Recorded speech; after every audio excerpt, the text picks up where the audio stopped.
correctly with the correct amount. D20 Radio, where gamers roll. www.d20radio.com.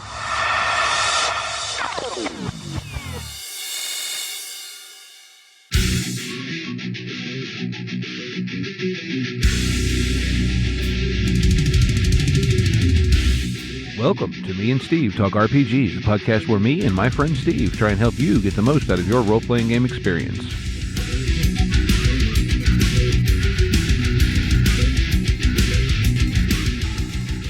Welcome back to Me and Steve Talk RPGs. I'm here with my friend Steve. Hello, Steve. And we're going to talk some RPGs. But before we get into that, we're going to talk about a podcast called the Order 66 Podcast. Never heard of it. Yep, me neither. Never listened. Not a single episode. Don't know any of those people. Not GM Dave, not GM Chris. No clue who those guys are. Nope. So, and for those of you unaware, that is sort of an inside joke amongst the Order 66 listeners that people never listen. But regardless, the Order 66 is kind of the founding podcast of the D20 Radio Network. And it is the place to go for Star Wars RPG stuff. They haven't put out anything new in a while, but they are working on kind of a fan-made post where the canon material is at setting. And I'm currently blanking on the name of what they were calling it. But it said, I want to say, roughly 100 years, or 50, 100 years, something like that, after, like the main saga. And it was really, really cool. And just if you're curious at all about the FFG Star Wars system, there is such a wealth of information in the backlog of that podcast. I mean, there's like 200-300 episodes, and many of them are quite long and extremely in depth. And I mean, GM Chris is an encyclopedia of Star Wars stuff. GM Phil is also and has actually written for the line. Not to mention the guests they've had, which is pretty much anyone ever connected with the game. So, if you're into the Star Wars RPG or curious about it, check them out. Like I said, it's called the Order 66. And not many people I would say are the definitive authority on certain things, but Order 66 is kind of the definitive authority on especially NDS's Star Wars system. Well, and there is still there is a separate feed. It's still out there. You can find it. The Order 66 Saga Edition podcast. Correct. That's the other thing. Which is what they did before. Yeah. So if you want either Saga Edition or the Narrative Dice Systems version, it's out there. And Order 66 has covered it, and they've done a fantastic job of that because those two guys just, man, there isn't anything half-assed about the two of them. No, not at all. They're really cool people. Great guys, and highly recommend that podcast if you're even remotely interested in running or playing in a Star Wars RPG. Yes, very, very much so. Well, you had come up with our topic for this week after a sort of long extended hiatus. Yeah, it's been a scheduling complication for a while here now. Yeah, my life is always ups and downs. It's like a roller coaster. And I'm always at work. So. Yeah. You're always at work. I'm always looking for work. Right? If we could somehow meet in the middle, it would work for both of us. I know, right? But, so you had said you had come up with some song lyrics that you wanted to use as inspiration for games? Well, not so much for games, but honestly, in a sense, GM advice. Although, so let me first get out this bit of nugget of something, and then I'll get into where this other part came from.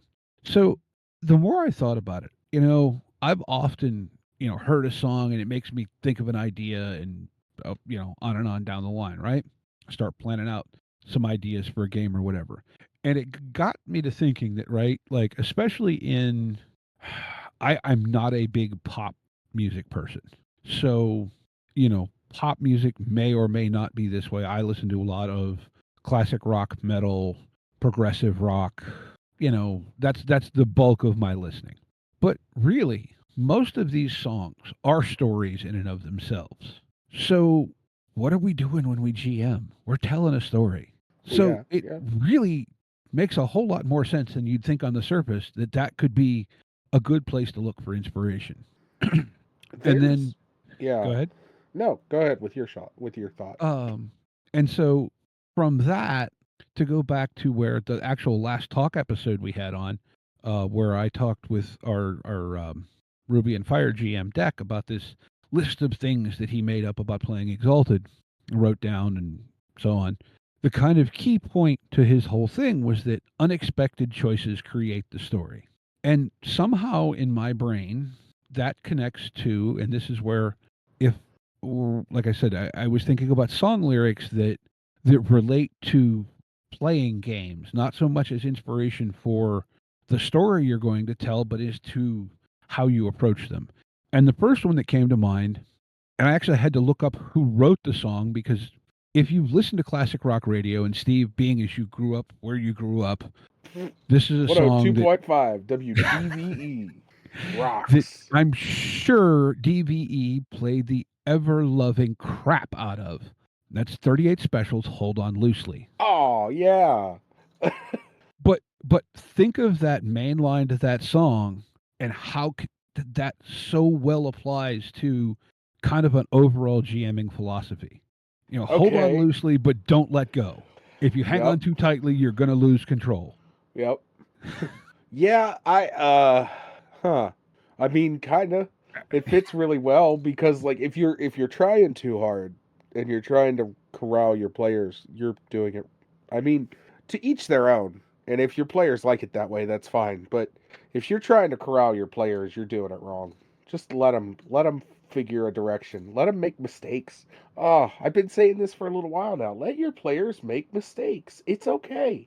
Let them make the wrong choice and let them deal with making the wrong choice. Well, but that goes to Deck's point of interesting choices make the story, right?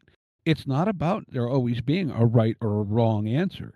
It's about the choice having a meaningful consequence. Well, yeah, I can get behind that. At the same time, I think sometimes I don't know.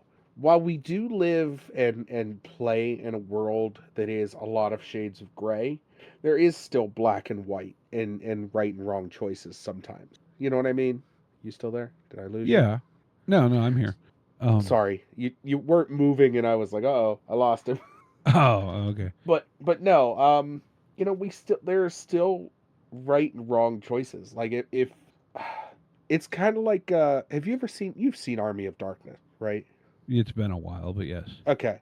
Instead of writing down what the wizard told him to say, he's like, yeah, yeah, yeah, I'll remember that. And he gets to the spot and he forgets what he's supposed to say. And that was the wrong choice, right? Like that was the wrong, you made the wrong mistake there. And that could be as easy, like you could chalk that up to, oh, somebody made a bad roll. But if you would have just wrote it down, you wouldn't have never forgot about it, like with anything. Fair. Yeah, no, okay. But I think in the context of a game, it's not so much about right, wrong, it's optimal and less than optimal. Yeah. I still think, yeah, you're right in that sense that it is optimal and less than optimal play. Am I doing the exact thing that needs to happen for this story to progress or not? Right. And I think, where the lyric kind of hit me was that, you're thinking of it in a sense of trying to railroad the players, and that perfectly applies. I was thinking it more of, don't, as a GM, don't get so tightly honed in on what it is that you think that you lose the players having agency and impact on the world. Don't let your players lose that because as soon as they lose the feeling of having any impact on what's happening, I know for myself, if I feel like that, I've checked out. Right. I'm no longer interested. To the song lyric, you know, it has it too tightly, you're going to lose control. Yeah. You hang on to your ideas as the GM too tightly, you can lose the interest of the table. Yeah, I completely agree with that. And yeah, And I mean, not to ever claim that 38 Special was a deep lyrical band, but in this context, oh, oh, 38 Special was deep lyrics, folks. You heard it here first. The I said most. not to ever claim that. I'm claiming it. I'm saying it. Okay. Hey, look, that line I think is deeply profound when it comes to gaming, or those I, couple of lines. yeah. I mean, I, I can't wait for the conversation to happen on Discord after this episode drops. I cannot wait.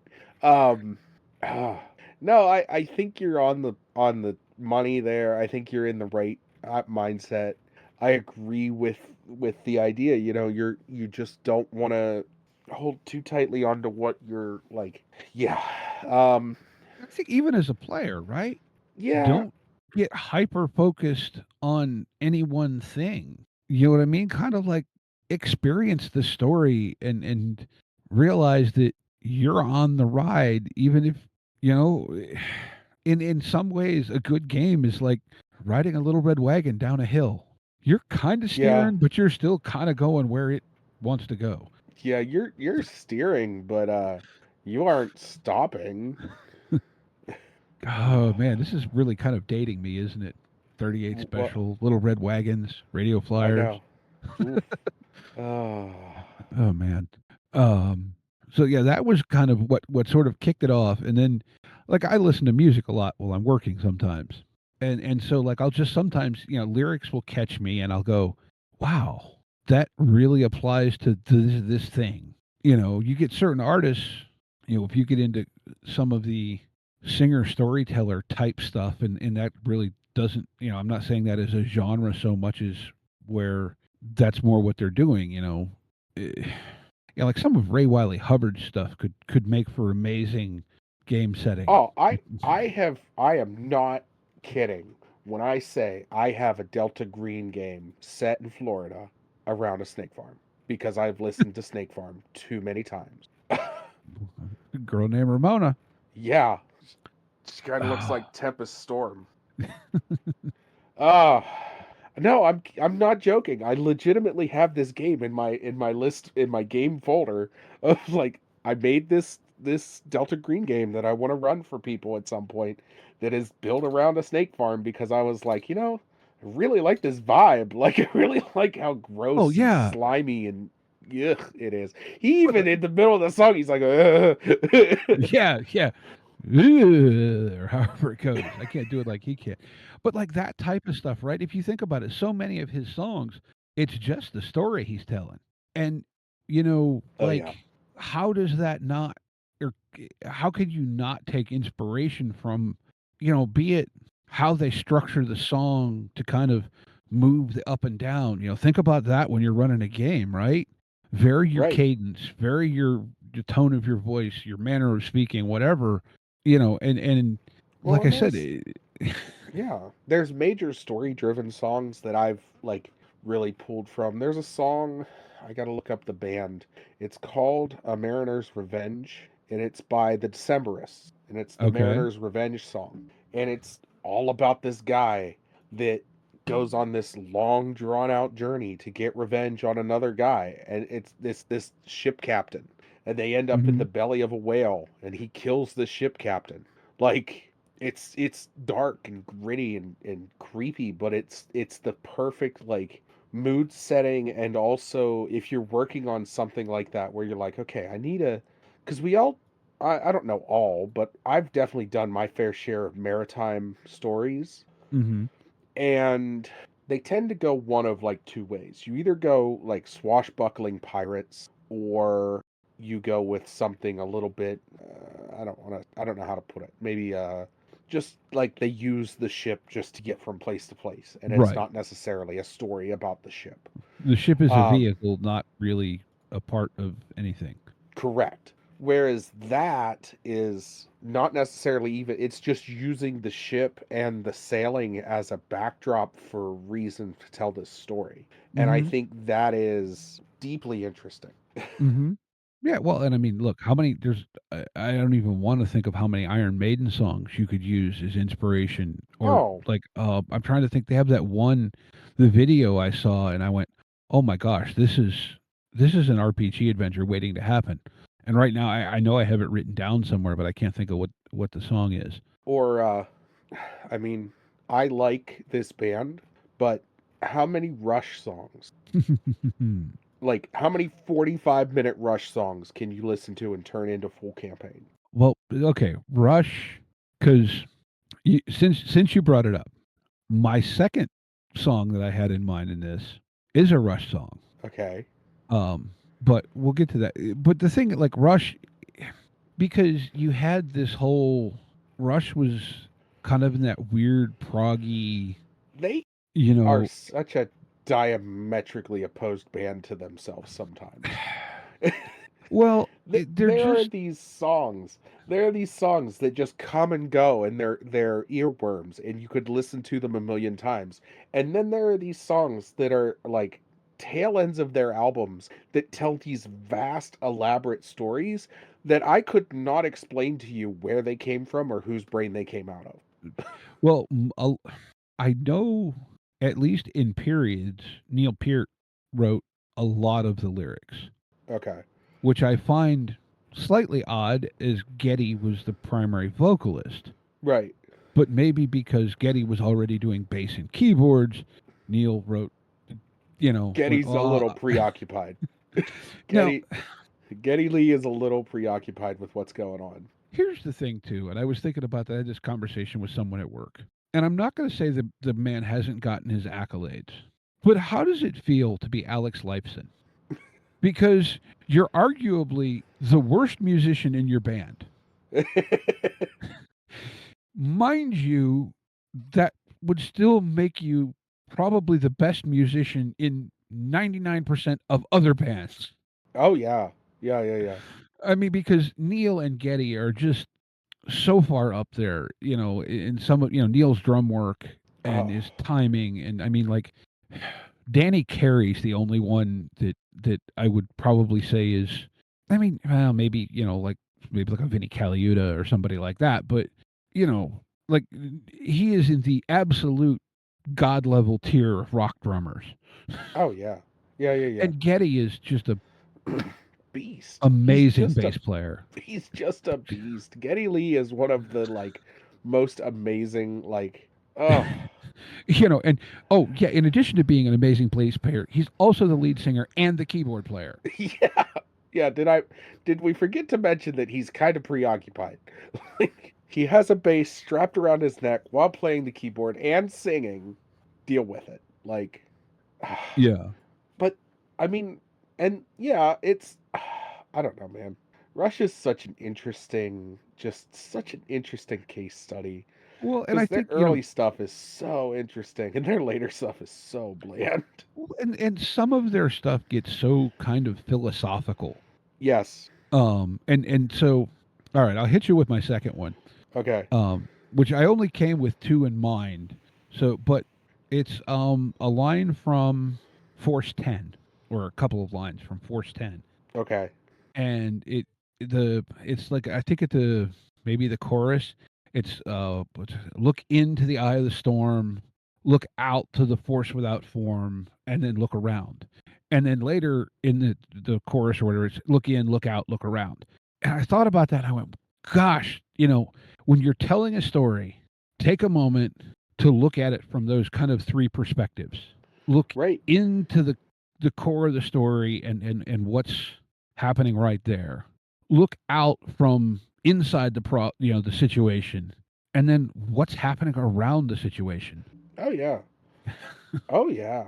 And then not to mention, again, going back to Rush and what I was going to bring up, there's the Cygnus X-1 Book 1 and Book 2 from the album Farewell to Kings and then Hemispheres. Mm-hmm.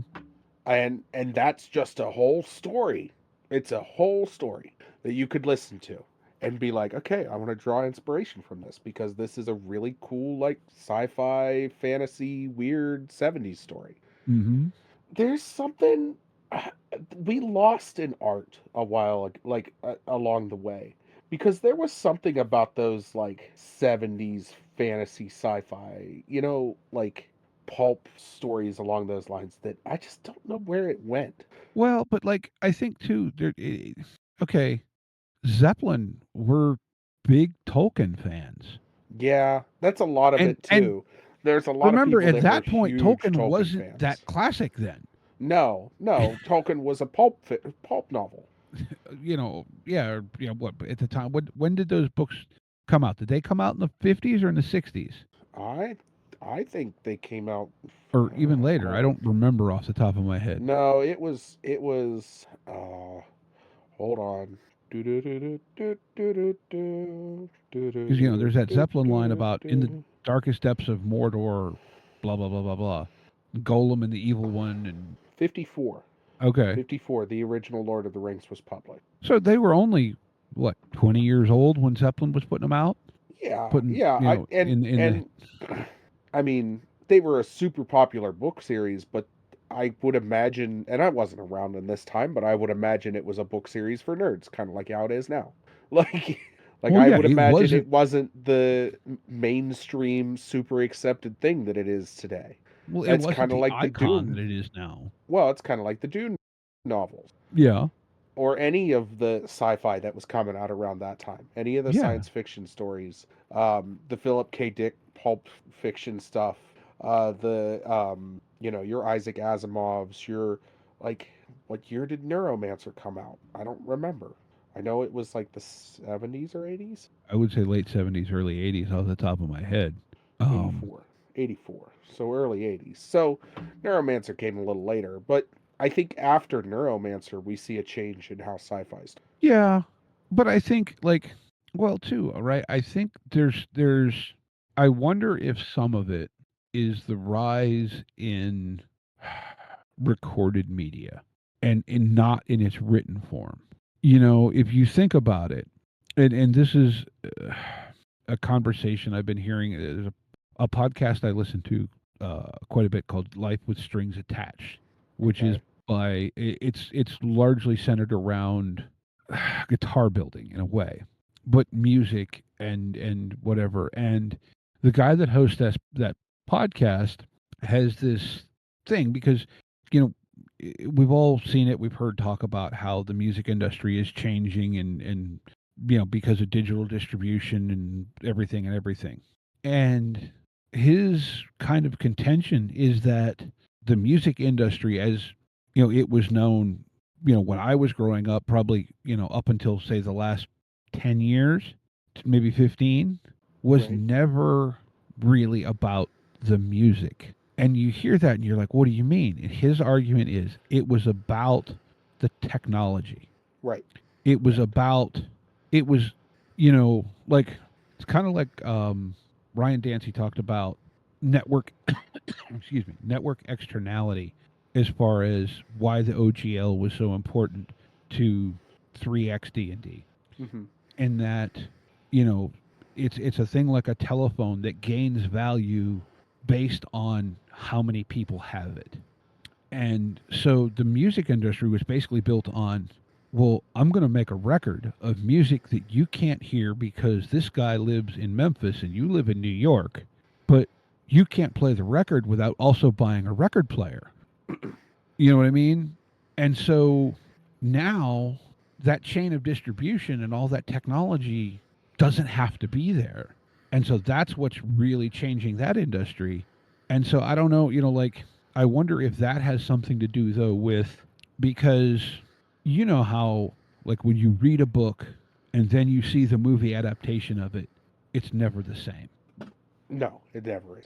Sometimes with a few there are a few exceptions that are really really well done, but I wonder if some of this is because when you read a book you build your own mental image, Yeah, and I, I, with I firmly believe that's a lot of it. with the rise especially of easily available and distributable visual media, movies, short film, video, whatever, you see the creator's vision as opposed to reading the creator's words and mentally seeing your own vision, and that kind of, I think, fuels your own creativity. Yes, I agree with that. That's so I've talked about this before.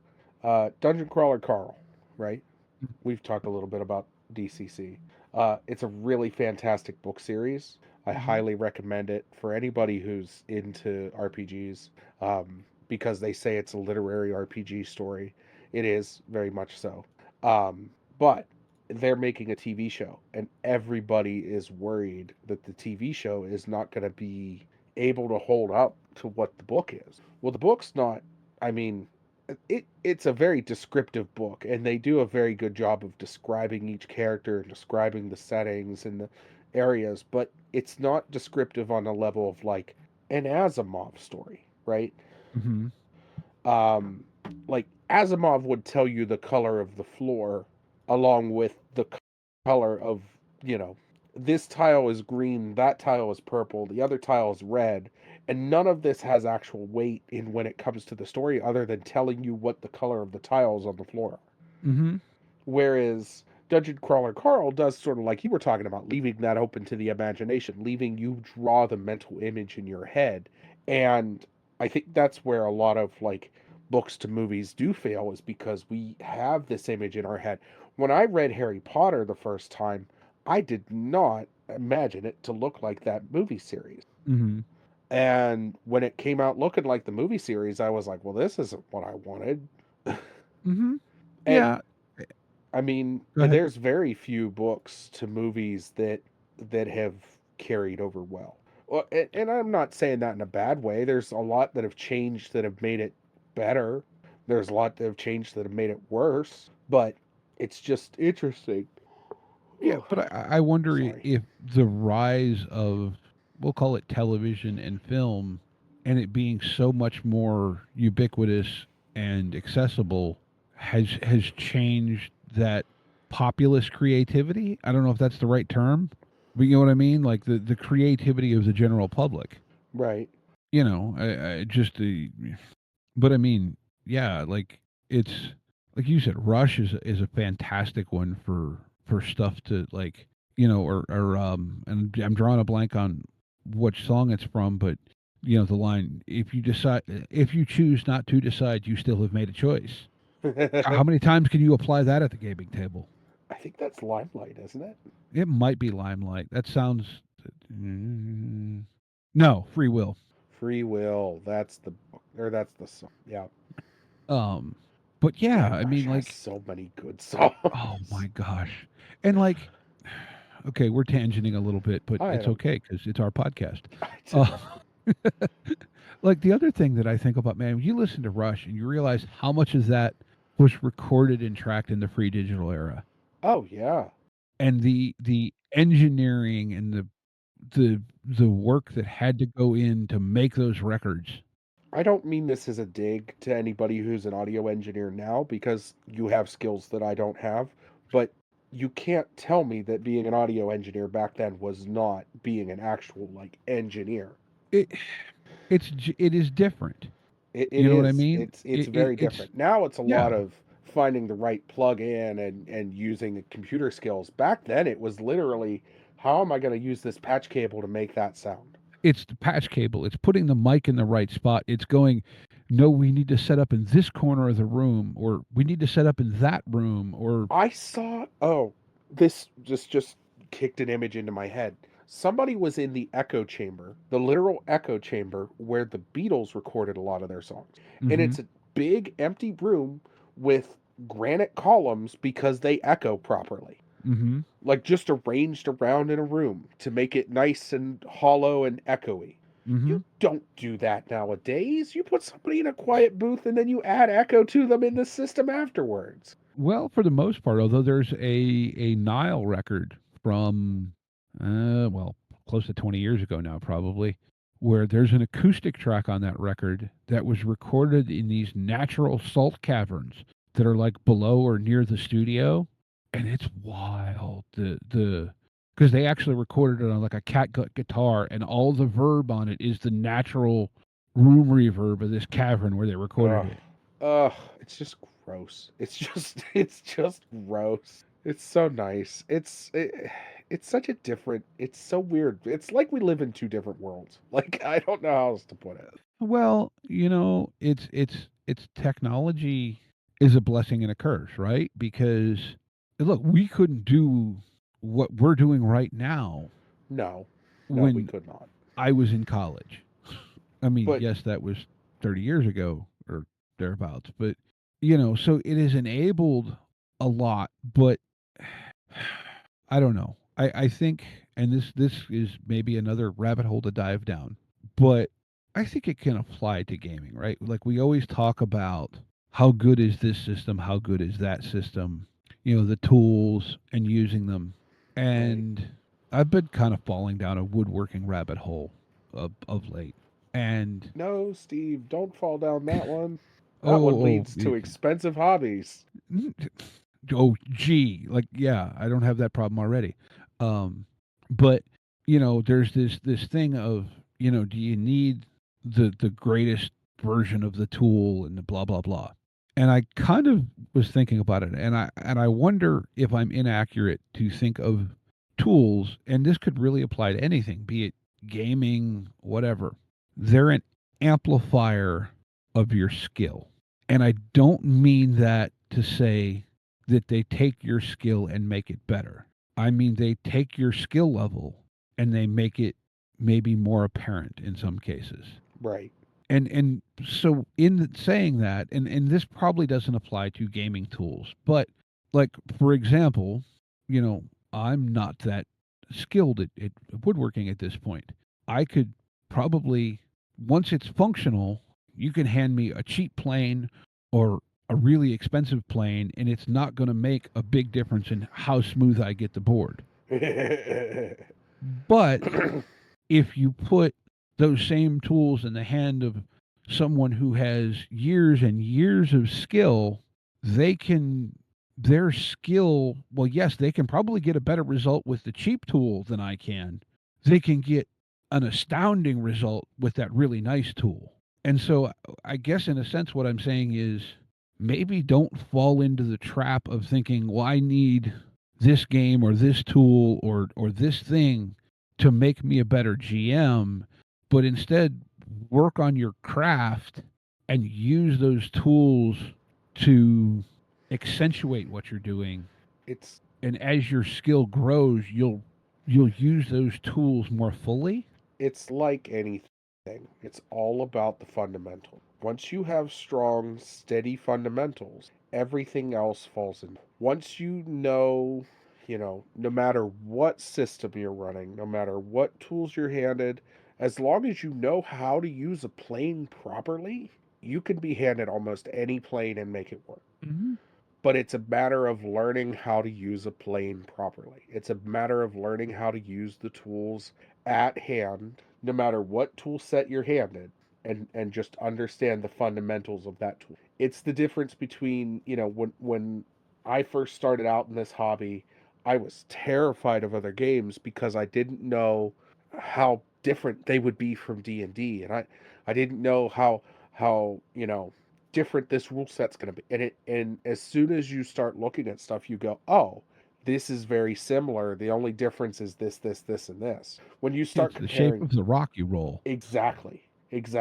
When you start comparing the similarities and not just the differences, it makes a huge difference. It makes you realize that, oh, this is not as scary as I thought it would be. And it's just Mm-hmm. a matter of knowing that the story that you're telling is strong, that your players are engaged into it, and no matter what rule set you're playing by, you're going to have, you have those fundamentals, and everybody's going to walk away from having a good time.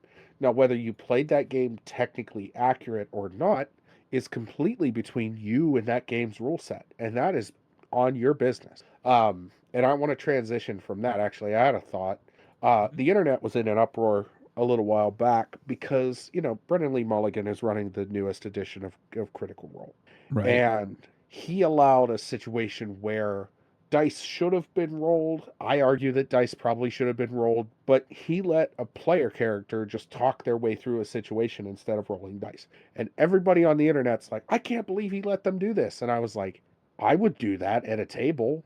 If one of my player characters is describing something to a glorious effect, and it's such an elaborate, in the way that they were describing it was such an elaborate and interesting way to do it, I Mm-hmm. would be like, yeah, you do it. Like, you've got this thought out. That's a cool event. That's a cool sequence. It's yours. I'll give that to you. Now, Mm-hmm. granted, should there maybe have been some kind of role? Probably. Is that the wrong way of playing that game? People online argue that it is. I really don't care. It was a cool sequence. And in my book, and I know in most D&D books, it tells you to play with the rule of cool, you know? Yeah, I mean, ultimately, it's about you and your table having a good time. Exactly. Now, But granted, I, those are professionals, and understanding that those are professionals and they're professionals at what they do, and so that was a highly improv moment. Understanding all of that, that's a different beast. But as an example for your own table, yeah, that's if you're cool with it, your players are cool with it, and nobody's making a stink at the table that, oh, this needed to be rolled on, then go with it. yeah, and I mean, okay, Exalted has the stunt system that, so to speak, the GM can give you bonus dice in a situation like that. Yeah. So that's a mechanical, but again, like I think there's something to be said for viewing the gaming table as like a storytelling circle. And yeah, maybe sometimes you just don't roll because, well, to quote GM Chris, don't roll unless failure is interesting. And this person has just described this wonderful whatever setup, and if that fails, it's not really Then it's interesting. No, it's not. It's not. And yeah, I just I saw this Discord a few weeks back and was like, I need to talk about that because it was frustrating from a GM side of things, especially somebody who plays a lot of stuff that isn't D&D, to be like, oh, well, D&D, you have to roll dice. It says in the book. I don't care what the book says. I'll throw that book out the window. Yeah, I mean, I And people think are like, oh, well, at what point does it become just storytelling? I was like, well, it's always been just storytelling. We make up these arbitrary rules on when we roll dice. None of that matters. There's no physical penalty for rolling dice or not rolling dice. You don't get, like, I don't get money back. It's not like a casino. I don't get money if I crit a roll. right. I mean, well, I think though, okay, let's go back to Lake Geneva in the early 70s for just a second. And no, neither you or I were there, No. but um, you know, the original concepts was essentially a focused down version of historical esque wargaming. And so, in that context, yeah, you roll for stuff.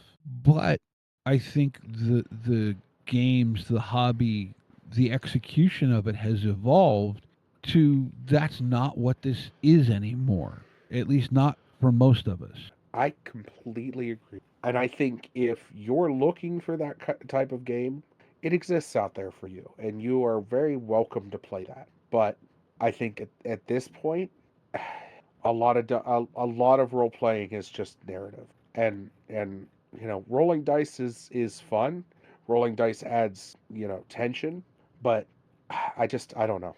It just doesn't. I didn't see the reason for the outcry, if you know what I'm saying.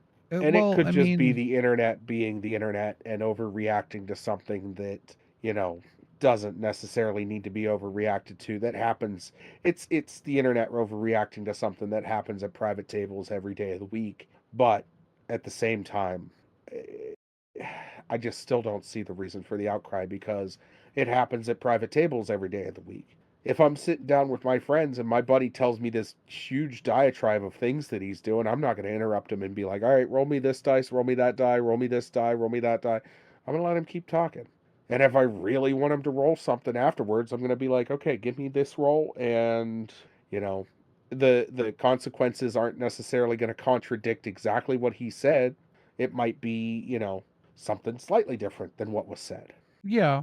I think some of it too comes down to like when remember way back when we talked with Jay Little and he was talking about that weird dice failure thing that could happen with wizards in Warhammer 3rd edition. Yes.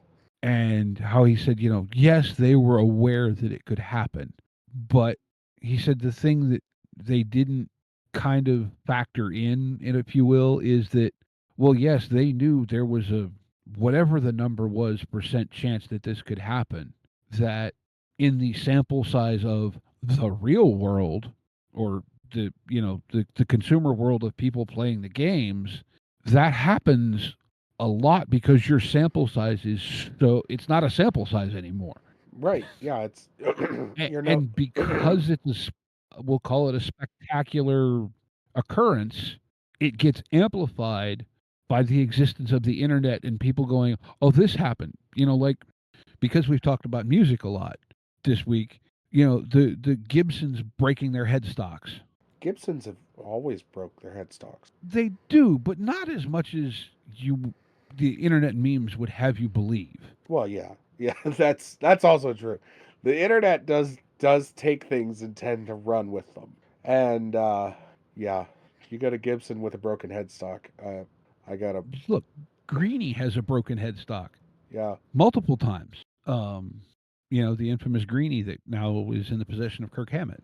I But used to not to tangent too much, but I used to watch this luthier on YouTube. And I don't remember what his name was, but he was always fixing Gibson headstocks. It would be like, we got a Gibson in, it needs new strings and a broken headstock.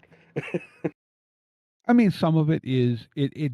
Look, the traditional Gibson headstock design for electrics is more prone to breaking than the Fender design. Yeah, and it's just a matter of uh what do you call that? Wood being Mechanical wood, dynamics. Yeah, basically. Wood being wood. We've shaved this so thin and then it just cracks because it cracks along the grain because they always crack along the grain. right? Like And because I've seen very few Gibson headstocks that were cracked in places that weren't like along the grain of the wood. right, and yet now no one talks about Dean's for headstocks breaking off, and how many videos do you see of Dimebag Darrell riffing away with the headstock flapping in the breeze? Yeah, well, I mean, nobody that's a talks whole about different level of. Dean's. Nobody talks about Dean guitars is part of the problem. But I mean, you get what I'm saying, No, right? I get It's the exactly what you're saying. same general concepts that cause it. Yeah. Um, but yeah, All right. Well, any final thoughts on this subject? I don't know. I mean, like I said, I think just sometimes, man, pay attention to what you're hearing around you, and sometimes you can find little nuggets. Yeah, Be it hold on loosely and don't let go. and look in, look out, look around. Uh, well, with all that being said, let's go ahead and move into game of the week. Woohoo! Game of the week. Game of the week. Game of the week. So my game of the week is called Our Horror Story, and I'm bringing it over to you. It's coming in the room where we post those things momentarily. Hibla. I am. Our Horrors. So this is a rules light, diceless, collaborative storytelling game set in the genre of horror. Its intent is to evoke the feelings and memories of sitting around a campfire, telling your friends with thrilling, terrifying tales. Using randomly assigned prompts, players take turns adding to a communal story. This is from the description on drive-through, um, and it just looks like a fun. I love these kind of games where you could play it basically sitting around a campfire. You could play it at a table. You could play it while you were camping somewhere. You don't need much. It's pay what you want. And it's just a simple little 45-page RPG about telling horror stories to your friends. Mm-hmm. Diceless. Yeah. 120 story prompts, 12 story events. I think it looks fun. I think it could be a lot of Mm-hmm. fun. Yeah, So, it does. And there's the some. cover art is highly amusing. It is. I love that cover art with the marshmallows dripping in blood and the eyeballs. It's fun. It's And it, fun. it kind of reminds me of the Yip Yip Yip monsters from Sesame Street. Yes, yes, it does. It does kind of have that. Um, but yeah, that's like I said, that's our horror story All right. from Mike Chenoweth. All right. Well, hang on a second and let me copy and paste the link to mine. So the game I'm going to pick this week is something I found it on drive through tonight while I was, you know, after I got home from work before we started recording. It's only been out for, I don't know, about 2 weeks. It's a game called Legends of Akaroth, Songs of a Lost Age from a company called Crosspath Press. Um, Not a cheap game. I mean, it's 27 and change for the PDF, but it is a almost 350 page document. But there's a couple things I found really cool about this. One, this is it claims itself to be an epic JRPG inspired adventure filled with nostalgia and hopeful fantasy. Picture the moment where your hero's journey begins not with a whisper, but with a call to adventure that echoes through your very soul. And so this is very much in that, and I think somewhere down later in the listing, it very much is, yeah, here it is, a love letter to the Super Nintendo era. You know, those Yeah, JRPGs on the Super it NES. it reminds me of a lot of I don't want to say modern, but a lot of modern indie JRPG like I won't even list any, but like stuff like the Final Fantasy remakes that reminds me of that a lot. But it reminds me of just yeah, it's got that look. A lot of the artwork in the book has sort of a top down JRPG like SNES type look to it. Mm-hmm. Um, I, it looks cool, man. You It's know, it says fun. 16 different kin, which are what they use as species or whatever your nomenclature for that is, 12 classes, and then 48 jobs, which I'm not Yeah, sure exactly how that ties in. A whole bunch of event prompts. Here's what I think is really cool about this, though it's built to be able to be played solo, duet, GM-less, or GM led, right. I which do I like that. think is fantastic. Just having all of the options for how you want to play the game Yes. is great. And so obviously because it's solo, it has tons of event prompts, outcome prompts, uh, you know, just stuff for, build base building, pets, farming, fishing, limit breaks, you know, it says quick resolution using D6s for character actions and single resolution damage rolls using a full set of standard dice. So I mean, and then I again, this is fairly new. Um, I went down and checked. Now it's only been rated 6 times, but it's got an average rating of 4.3 stars. Yeah, so the people that have rated it liked it. Yeah, yeah. Um, like I said, it just looks neat and cool. And like I said, the thing that honestly drew me to it as much as anything, and yes, there's probably is some of that nostalgia, but the fact that it's solo duet, GM-less, or GM led. I mean, good grief. Is there any other way to play that they didn't include? I, Not that you I can know, think of. like, gee, it just looks kind of, and it has that kind of cozy vibe to it too, which is sometimes just the thing. Yeah, I mean, sometimes just the thing is just the thing. So, So yeah, that's called Legends of Akaroth or Akaroth, Akeroth. But like always, there'll be links in the show description notes wherever, there'll be links to find it if you scroll down from whatever it is that you're listening to us on, be it podcatchers, YouTube, whatever else. Um, as of yet, you still don't get to see our faces on YouTube because I don't we have still the haven't time figured to out learn to that edit video. technology. Yeah, we still don't have the time for that technology. But um, yeah, as always, links to everything are down in the doobly doo. Like Steve would mention, Facebook. We don't post on Facebook anymore. What am I saying? Uh, no, no. I don't Discord. post on X or Twitter or whatever the hell it's called. Occasionally I No. post on BlueSky, Uh, if I remember. If I remember BlueSky exists, I use it. But no, it's Discord. You wanna contact us, you wanna yell at us, you wanna tell us we're doing our jobs wrong, it's Discord. Follow us on any podcatchers, YouTube. Like Steve said, we're not on video yet, but we're getting there.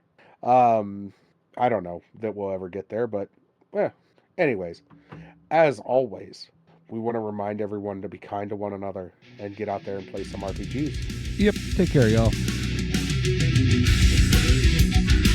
Intro and outro music by the band 12 Noon. You can email us at meandsteverpg@gmail.com. You can find us on Twitter and RPGs. Find us on Facebook at Me and Steve RPG Podcast. On Discord at Me and Steve RPGs. And as always, all of these links are in the show notes. Thank you, and be kind to one another.